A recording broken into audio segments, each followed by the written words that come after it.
Yeah, so my Western grandmother was raised in the old way of ladyship.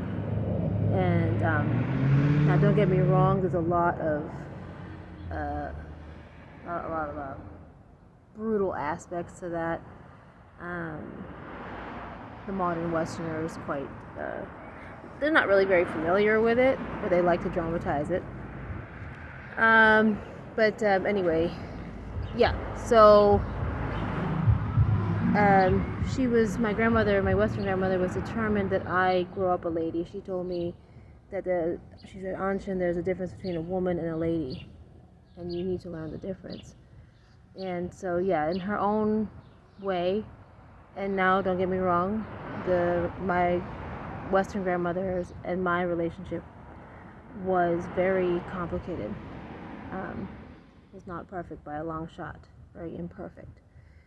But she was determined that through her line I would carry on the tradition of holding myself as a lady through her training, and that included well-being,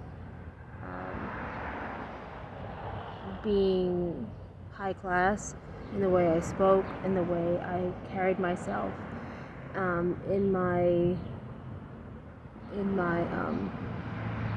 relationship to men. And she saw that she'd been successful, and actually at even before I hit puberty, I think around 12 years old, she told me it. And I have cousins that are older than me, but she told me that she wanted at least one great grandchild before she died. And when she died, I had given her two, and there was one on the way, very on the way. When she was buried, her third great grandchild was born, I think, a month later. Yeah, so she made sure that I received a classical education. That I wasn't. She always made sure I was avidly reading. She would always make sure that she'd always be very, very quick to correct my English. Always, always, always. And she was very disappointed that I didn't go to college. But that didn't mean that I wasn't going to go later, and or that I won't, or that I'm not studying. But